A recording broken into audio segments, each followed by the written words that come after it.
Hi everyone, it's Chelle from Chelle Crochet. Welcome to my August 2023 crochet podcast. Let's talk finished objects and a few whips.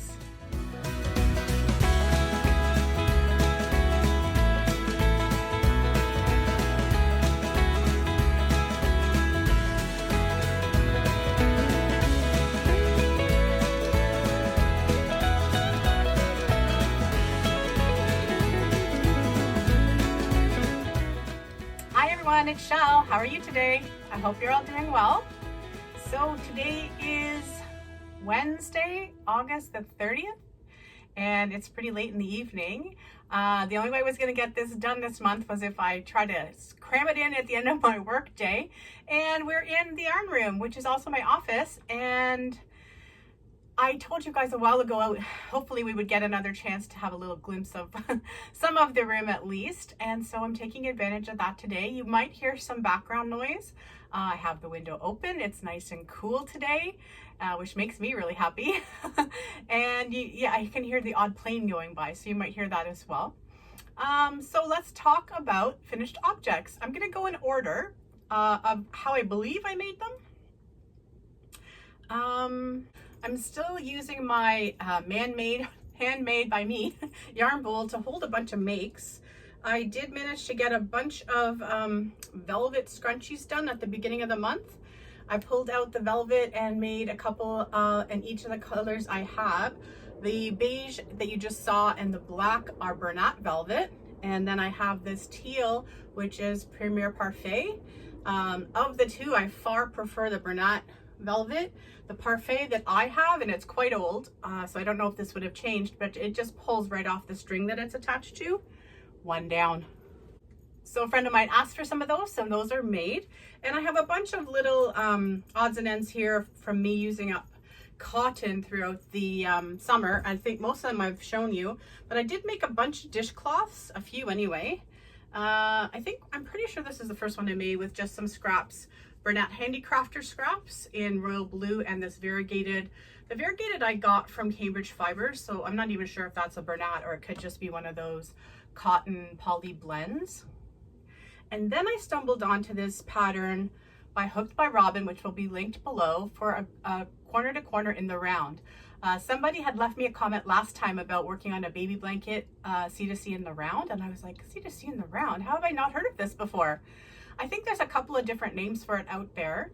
The only video I've actually had a chance to see is the one that's linked in the description box, but I started to play around with it. The dishcloths I started playing around with because I wanted to practice the decreases as well. This was one of the first ones, I believe. The colors are so close together that it's kind of hard to see what it does, but it makes some really cool shapes if you want it to. Here's a different one. So you can kind of see that if it's this way, there's the square, but if it's this way, it's kind of more on the diamond. Anyway, so just practicing a little bit, and here's one in some pinks and some whites. So depending upon where you put your final round of color or your first round of decrease, depending on how you want to look at it, you can get a bit of a different look to the inside. So if I had gone around the entire thing in white first before decreasing, it would have looked a little different. And I think I do like that look. I'm also working on a scrap gan, but I've buried it behind that. So I'm not going to show it to you this time. It's going to be a fall scrap gan, and I'm just going to use up all the yarn that I have. So right now it's probably about the size of a baby blanket, if that. But I worked on that at the very beginning of the month, and I haven't really played with it much lately. So anyway, it was really fun to learn that pattern, and I'm surprised I hadn't heard of it before. So yeah, so thanks for the tip. There are a few other little cotton things I made to go with my tray and to use for crocheting. I like to keep my hand wrapped so I don't get a bruise on the side of my hand from the crochet hook. I don't know why that happens to me, but it does. And I'm going to put a clip in here of something to do with my craft cart. Hang on, here it is. Hey everyone, I am just tidying up my cart, and I just don't remember if I've ever shown you guys what I do on the top layer here. This is just one of those large baggies, and it perfectly fits most of the cart, at least the area where I like to keep my water glass. And before I put everything back in, I put this down. If I have any little spills, it can't come through the mesh onto the middle tray, which is where I tend to keep yarn most of the time. Okay, little tip in case you need it. Back to a regularly scheduled programming. Yeah, so one of the things I made was a new little inset for just the front of my craft cart where I keep my water glass, so that it's protected by both the baggie that you saw, but also the cotton there that'll just absorb anything that if I do spill.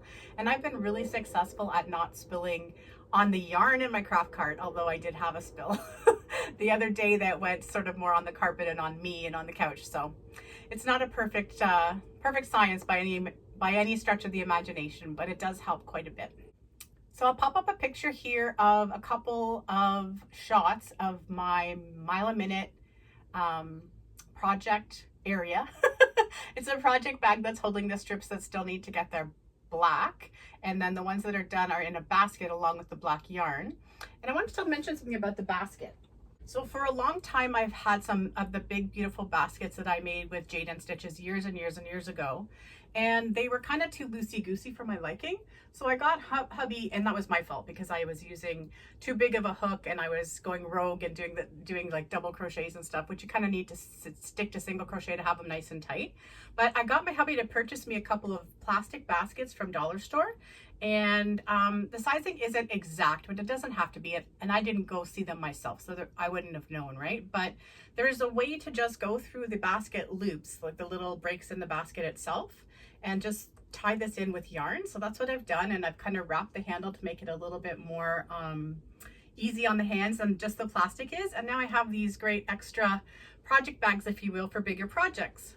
So as I was saying, the majority of the colored squares are actually in a project bag beside me, or the one that you saw in the picture. And then the ones as they get finished are in here with the black yarn. So I'm now officially done all my colors and I'm working on the blacks. But this didn't get a ton of love in August. It got a little bit, but not a ton. And it's fine because I didn't really want to be putting this together until it was good and cool. And although it is nice today and it's been nice this week, I have a feeling the hot weather will come back once or twice more before we actually change to fall temperatures. So anyway, I'm rambling. So just a little tip, if you have any baskets, you can always find a plastic basket for nice and cheap to put inside if you want them more sturdy. And then they look really nice on the outside. So at the beginning of the month, what I started to do was a few more bags. Picking up from last time, I was still using some of that yarn that changes color from white to pink in sunshine that I had some of.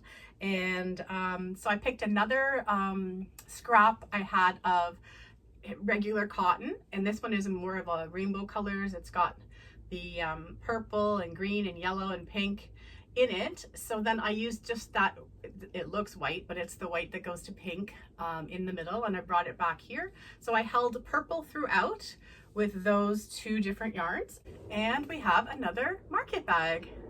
So this is the same one I believe I showed you last time because it's held double. I like this pattern quite a bit. It's Jade and Stitches, and it's the stacked shell bag. It's linked in the description box below.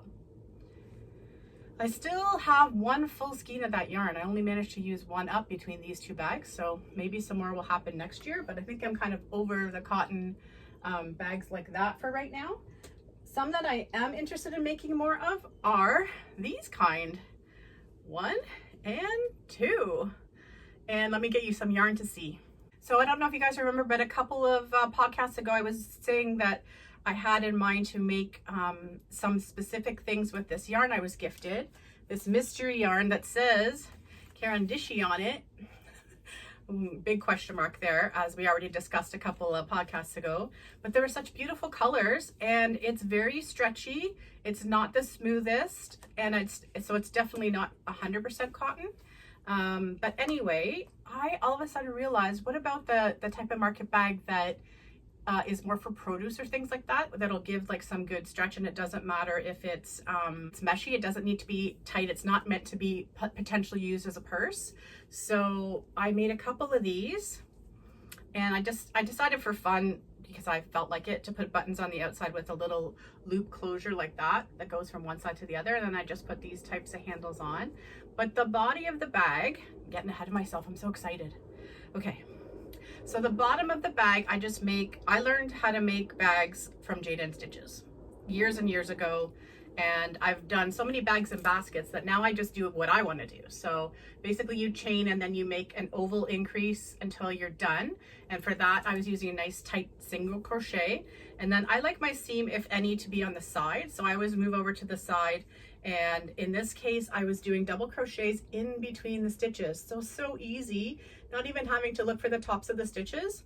And I basically used up the rest of the variegated blue I had in that yarn, as well as the dark yarn, and I just made sure I would have enough to be able to pull the dark back in because there was only so much of each one. And for this one, I think I actually made the bottom a bit too tight, which won't matter as soon as it gets used, but it does, I can tell it right now.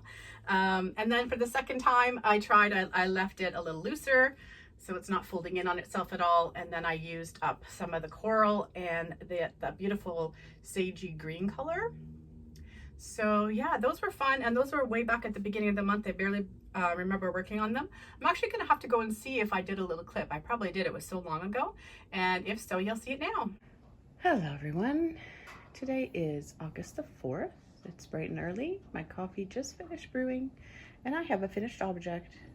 This is a produce bag, a very stretchy little market bag for, you know, reusable.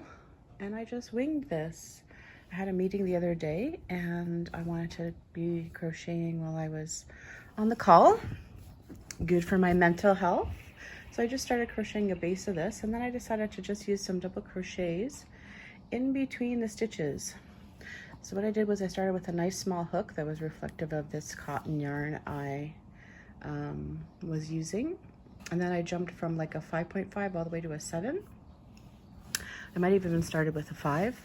Don't think I need to, that's a bit tight, but anyway, to a 7, and started just going double crochets in between the stitches all the way up. And then I just reduced my hook size a few times. I took a few stitches out on the side as I went, and then I reduced my hook size all the way back to the 5.5. And then I put this little button closure here just for fun because I have a bunch of odd buttons right through the other side of the strap there. And I put this kind of a handle on it. So anyway, I thought to myself, market bags for this type of thing when you want to have extra room in them, stretchy is good. So yeah, so I think it was Karen that had said to me that maybe that strange cotton would be good for something like a headband because it's already stretchy. And I said, well, unfortunately, that's a great idea, but unfortunately it's not nice enough yarn for that. So anyway, I got the idea to try these bags because for a produce bag type thing, the stretchier the better. And yeah, when any of these get put in use, maybe I'll take a picture and show you how much stuff fits in it. But yeah, I was really happy to figure out something useful for that yarn. I think I might actually make some wine bags, those types of things, gift bags with this yarn as well, because it's great for that. Anything that will benefit from a little bit of stretch that doesn't have to get worn, right? So yay. Now I can't really remember the order of this next part, so let's talk about the elephant in the room behind me there. So it was Granny Square Day on August the 15th, and I got inspired by that. So I pulled out some yarn, and I know I do have a clip to talk about one of the yarns here. Hey everyone, just a little update. This is what I started working on for Granny Square Day. So I started working on this yesterday, August 15th, and today is August the 16th. And I have these scrap yarns here. That one is the other comfort. And I pulled out some of this black Octo yarn because I knew I was going to put a lot of black in this, and I thought, oh, I'll just start fresh. And these were on clearance last fall maybe. But look at this. So I just told you guys that I loved working with the Octo yarn for that rug I made my girlfriend. But look how weird this is. It's all like deflated and fuzzy, and it's got almost like a not even texture to it. So yeah, it's just kind of strange. Now, I mean, my salt for this will be with the rest of the yarn of these I got. I think I got 4 total. I'll just hold it double and make something a double-stranded project. But I watched Mikey from Crochet Crowd talking about how it's too bad that they didn't go over well because he really liked the format. And I love the format. Like, it's working really well. and I have my cart right beside me, and so I can put the Ogo in here and it stays quite nicely. So that part all works for me, but you know, also speaking to what he was talking about, like if a yarn company is going to rebrand an existing product, they need to make it at least as good as what it was or better and not charge more money for it. So I think that's a little bit more why they didn't go over as well as they could have. But I don't know. Has anyone else had the Ogo yarn? This is Red Heart Super Saver again. It's not one of the standalone types of Ogo. So this is an existing type of yarn. And let me know. Let me know if you've ever had it be like this in the Ogo format or in regular Super Saver. I've never seen Super Saver act this flat and weird before. So anyway, yeah, so hopefully we will have a throw at the end of the month. Back to our regularly scheduled programming. Yeah, so for me, one extreme to the other. When I worked with that Ogo yarn in the carpet that I made for my girlfriend, or the rug I made for my girlfriend that we talked about last time, I'll pop up a picture here. The variegated Ogo was beautiful yarn. This one, not so much. Just weird. Not what I would associate Red Heart Super Saver with at all. Kind of flat and bumpy and odd. So I'm glad I know that now, because I only had a few of them and I only have one left now. So I'll know to be careful what kind of project I put that in. It wouldn't be a big deal. Like if you wanted to do a double stranded project, it wouldn't even show. I guess I was paying a bit more attention to it because what led me to make the comments I did on the Ogo the last time was a video from Mikey from the Crochet Crowd, where he was saying how he was disappointed that it wasn't going over very well, or it hadn't gone over very well. I'm not quite sure how old the video I saw was, but for me personally, I think there was a couple of mistakes made. I don't think you charge more money for a new product. You should probably price it at the same price the original product was if it's the same quantity, which it was when it came out. And then B, if stuff like that's going to happen inside the individual different Ogos, I can see why people were getting a little frustrated by it. As a center pull, it's been perfect for me every time I've used it, which I'm a huge center pull person, so it's way easier than a regular skein. You never have to mess around. But it is what it is, and I don't know how much Ogos are around these days. I think some of them have changed packaging again to a different variety entirely, like into cakes and things like that, so we'll see. But it was surprising to me that the variegated one I had used before and then this one were so different. So that's all I have to say about that. Now into that blanket. This was all inspired by the fact that August 15th was Granny Square Day.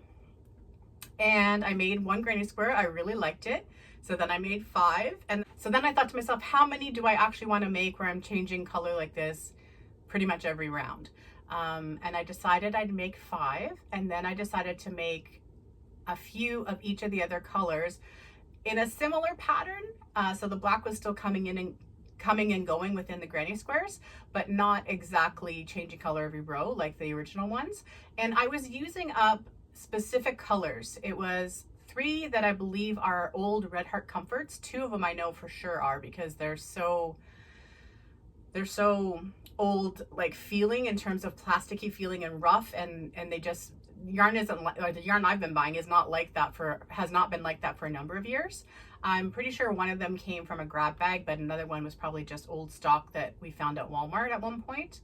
So I believe the jade color that you can see there, the purple, and then the pink were all Red Heart Comforts.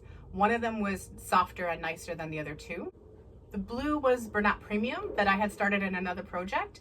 And so part of putting this blanket together was using up those yarns. I wasn't just gonna pull off the shelf to design this blanket. I didn't even realize I was gonna make a blanket. On Granny Square Day, I thought, oh, I'll make a Granny Square project. Am I gonna make a bag? What am I gonna make? And it turned into a throw. And then I'll pop up some pictures here so you can see it laid out. You can see it behind me, but you're not seeing the sides. So I did do a little bit of building on the width of the blanket by using a couple of rows up and down straight granny shell stitch in the border part. And the border is substantial, because I was just going to use up the yarn. And the color pattern for the end, or the sides, or the border of the blanket is all based on which yarns I had the most of. So once I got that all finished and used up, this is what I had left. Little notions bag here. I have this much blue, but I have more of that blue. So like if I want to put it into another project, I can put it on the shelf. I have this tiny little nugget of the pink, and I have a little bit of the jade and a little bit of the purple. The reason they're together is because I might make a pillow to go with that blanket. I just haven't committed to that yet. So it is being kept safe in the scrap bag, but in a little bag. And my scrap bag's starting to look really good. I like using the scraps up in the regular 4 worsted weight acrylic for a Christmas time mindless crochet project. This time it'll probably be a C to C because last year I did granny stitch. So we'll see. But anyway, that's how that came to be.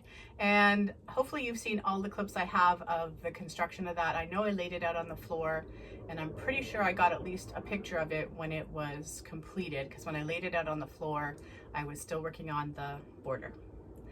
Anyway, it was easy. It was nice to be inspired by that. Those colors were really fun together. And I just put a pattern together in my own mind, how I liked it based on how much yarn I had to make how many squares I ended up with. And the square count is 15 total squares, but it got quite a bit bigger when I added that big border. I did use 2 different hook sizes because there's a substantial difference in thickness between that old Red Heart Comfort yarn I had and 2 of the other yarns in there. So I was using a 6mm hook initially, and then with the thicker ones, when it was their turn in the square, I went down to the 5.5 for those colors. It's just how I like to do it because the stitches are more similar size that way. So I'm not one to say you have to stick to the same hook size for a project. I like to play around so that there's more uniformity in the stitches. That's just me. Any questions? Let me know. I was also trying to have an August where I could play with what I felt like playing with. And one day I thought, oh, I'm gonna grab my scraps of blanket yarn and my stuffing and my eyes, and I'm gonna make a bunch of octos. I made one. I don't know why this happens to me, but I think, oh, it's gonna be super easy. I've made them before. They're so cute. I keep seeing lots of people making amigurumis with blanket yarns lately, and I'm like, okay, so I'll give it a shot. He's really cute, but he's the only one. I am happy that I did for me, I did a better job with the face than I have before, with the eyeballs and the smile and all that. So there are safety eyes on there, but I did a little bit of my own embroidery, and the mouth turned out okay too. But man, did I have a hard time with his legs. Anyway, he's cute, and one day he'll have some friends. Then there was a day where Jada had mentioned, oh yeah, I know, this goes back to talking about vintage patterns and vintage yarns and things like that had been going around in a few different people's videos. And Jada had decided she was going to do some tutorials, some live crochet alongs, if you will, from one of those old books. And the first thing was going to be a beret. I have a really hard time with berets. I like to turn them into more of a slouchy hat than this because of my head. So I'm not even going to try to put this on. It's way too small for me. But I picked out this Loops and Threads yarn that I had that's quite old. I'd be surprised if they still had this colorway because it's probably from clearance about 2020 or probably 2020. And then I paired it up with the sparkle gray because there's dark gray in it. So I thought, oh, that would look kind of cool, and it looks okay. So this is the beret. Fine, it was great. I crocheted in real time with Jada while we were on the live. And then I decided to go ahead and make a cowl right away while I had the yarn out. And so I just made mine with primarily double crochet, chain 1, skip 1, and then whenever I needed increases, I brought my V-stitches in there. The beret was made with a lot of V-stitches and a lot of double crochet, chain 1, skip 1. I like to make these types of cowls wider at the bottom so that they don't gap in this area here. If it's just a tube and you put the tube on, it's not really going to keep you warm under your jacket. It's going to just sit there, right? So I like to make them a little bit wider at the bottom and more narrow at the top, and I find that they sit nicer under your jacket that way. This one as a set, same yarn, and like I said, I liked the gray sparkle with the dark gray that's in that variegated yarn fine. But then I found another scrap of sparkle which led to this set. I still had plenty of the variegated left. I think I had 3 skeins of it total, and It's all gone now, except for like a little scrap. But I saw the gold and cream colored sparkle. Not so sure how the sparkle is going to show, but I actually like how it goes with this yarn much better than the gray sparkle. So this hat was just a wing it hat, and I actually did not do this one in a spiral. I was just trying to check. One of the things I do when I'm making hats and I'm joining them each row is I do like a double crochet 2 together using what people call the false stitch, or the chain from the previous round when you joined, and it really helps the seam not show as much. So this is variegated yarn, so automatically it's going to be harder to see any kind of a seam, but B, when you do that, it really kind of hides it without adding any stitches. And I did put some post stitches in the middle, which is why I didn't do this in a spiral, and then I did my post stitches at the bottom. Because it's variegated yarn, it's almost a waste to have done the post stitches there, but there's some nice texture in person. I don't think it's going to show so well on camera. So this hat does not fit me. It's too small for me, so I'm not going to try trying it on, but it needed a partner too. So then I pulled out, I knew I had seen it somewhere, and I was pretty sure it was Crystal from Bag O' Day, and it was. I think she calls it like unisex twisted cowl. It's in the description box below. And so I used it to make this guy, and I used that cream sparkle yarn as well. And yeah, so that's nice and deep yet twisted, so if you're super cold you can put it on this way so you're all bundled up in the front, but I think that's cute for somebody who likes these colors. So another set done. And like I said, I just winged this one, and I have already linked this one in the description box. I was using a 6mm hook with both of these projects. Yeah, with both of them. So then I thought, well, the boys need hats too, and I pulled out some yarn that I grabbed here. This one, both of these are quite old. This one is probably, again, around 2020 from Lens Mills. It might even be 2019. See that yellow label on there? That's the good time to go. Whenever they offer 50% or more off the yellow labels, you go up and down the aisles in Lens Mills and look for all their yellow labels. That's the best time to go. So it was already marked down to It was already marked down to $3.07. So that means I got it for $1.54. Nice. Anyway, so I've had it in my stash for a while, and it's Vanna's Choice, and it's one of my first times using it, I believe. But I really liked using it. And then the other one, talk about the yarn first, then the products, was another one of these impeccable. So this is the same kind of impeccable that you just saw, just in a different colorway. And this was on clearance as well from years ago. I believe I got these for $2. But I have a bunch of this, and this is a bigger skein. So I was really surprised when I made hat number 1. It used literally almost the entire skein of yarn. I think I had like a tail left, and that was about it. So this is a beanie intended to be for more male type colors, but whoever likes it likes it. This one's in the spiral, and these are half double crochets in the spiral. I have a tendency to do that when I put hats on my hand, and actually when you look at it from the inside you can really see the spiral well. It's funny. I like how it didn't pool. It's kind of nice, the pattern it made. And then I just did my regular post stitches at the bottom. It's getting darker out, so the light is fading on us a little here. I have the curtain open a bit beside me, but it's getting kind of late, so unfortunately that's not so great. And then the other one, exactly the same thing. For that one I used a 5.5mm hook. For this one I used a 6, but again, just a beanie in the spiral with that other loops and threads yarn. And I don't really mind how this one pooled either. I think it looks kind of cool. And it's nice to have a few more masculine looking tones for the make-ahead stash. Look what I found. And this one I only made just this week, more of just a washcloth for the bath, and you stick a little bar of soap with that, and it's a nice little gift. This one is just half double crochets back and forth, except for the border, which was just single crochets. And I remember I just sat down the other night and I didn't want to think, so I just made that on the spot. That one's quite new. And then last, I think, is This. Yeah, so this yarn was sitting on the couch waiting to be put together for a really long time. I had leftovers. This is also loops and threads. I had a leftover, maybe a half a skein and then a full skein of this beautiful, beautiful magenta. Magenta is what it was actually called. And it is super, super bright, but at the same time deep. So if I put it there, you're seeing how the light's picking it up, but it's really not that bright. It's nice and deep. I don't know any way I can show because it's gotten so dark out. Hang on, let's just see if we put it really close to the camera, what happens. Nah, it's still blowing out. It's much deeper than it is, but it's still super bright. Hard to explain. But anyway, probably no longer available as a colorway either because it's that old. But I knew when I had this leftover yarn, I wanted to put black sparkle with it.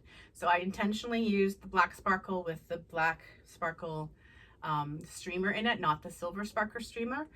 So it's really pretty. I don't know how much of the sparkle part's picking up on camera.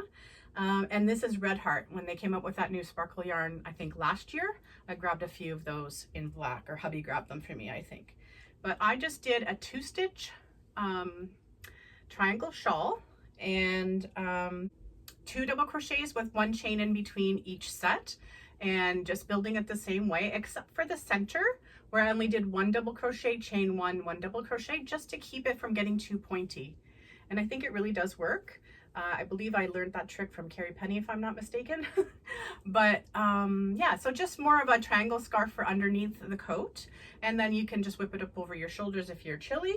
And then at the very edging, I just went around with like an open shell stitch. So double crochet, chain 1, double crochet, chain 1, double crochet, chain 1, single crochet, chain 1, and then back to do the shell all the way around. And I kept the top part of the border very, very simple. I just put, you know, when you chain and then you go in and do a single crochet to create your first round of a border, and then across those chains I just put 3 double crochets all the way along, and keep it nice and stretchy still, and not create too much of a border around the part that will be around the neck. So yeah, I just finished this up a few days ago. And the pattern I used was 4 rows of the black sparkle, 8 rows of the magenta, and back and forth all the way to the end. And I even made the border end on the 4th row. But it needed to have a hat with it. So I just made a beanie in the exact same pattern. And because there's chains in between the sets of 2, there's no issue with having a seam on the hat either, because you're joining with the chain every time. So you don't end up getting any kind of a seam showing, which is my preference, which is why I make so many of my hats in the spiral. And then for this, I was just pretty much using up yarn. So I made this as a fairly slouchy beanie. The brim, I tightened it up so that my head is quite big. So I always make my hats nice and loose. So again, this is not made to fit me, so I'm not going to try it on. This part would fit me fine, but I made this a little tighter so whoever ended up with it wouldn't find it too big. But I think it's a really pretty stitch. Similar to Granny, but not exact, and it would be still nice and warm. And I'm going to put a button on the inside and have a black pom-pom on there in case that is wanted. But this again will just be part of my make ahead stash. Yeah, that was nice. I liked making that. I got to do a little bit of organizing in here throughout the month of August. We had some vacation time. It was kind of a whirlwind. I've been working a lot, and I'm still going to be working a lot over the next few weeks. But I wanted to get on here and make sure we had a video for the month of August so I could touch base with everybody and say hello and show you what I've been up to. In terms of plans for September, I asked my mom if she wanted another sweater for her birthday, and she said yes. So I did choose, she chose the yarn that she's going to have that sweater in. So that's sitting there ready to go. Her birthday's at the very beginning of October. So I'll definitely be able to show you that at the end of September. And I have pulled out at least 1, hopefully 2, but I haven't started with the second one yet. I would like to do some work on a couple of long-term whips in the month of September. And I've also pulled out a whole bunch of yarn to make more cozy sets with. Some of it I want to use it because it's so pretty, and some of it's been sitting around in the stash a little bit too long. So we'll see what I come up with for those. Okay, so hopefully I haven't forgotten anything. If I have, you're going to see it now because it would be a pre-recorded clip that I'm totally forgetting about. Otherwise, I hope you guys are all doing well. Have a great day and happy crochet, and I'll see you at the end of September. Bye, everybody.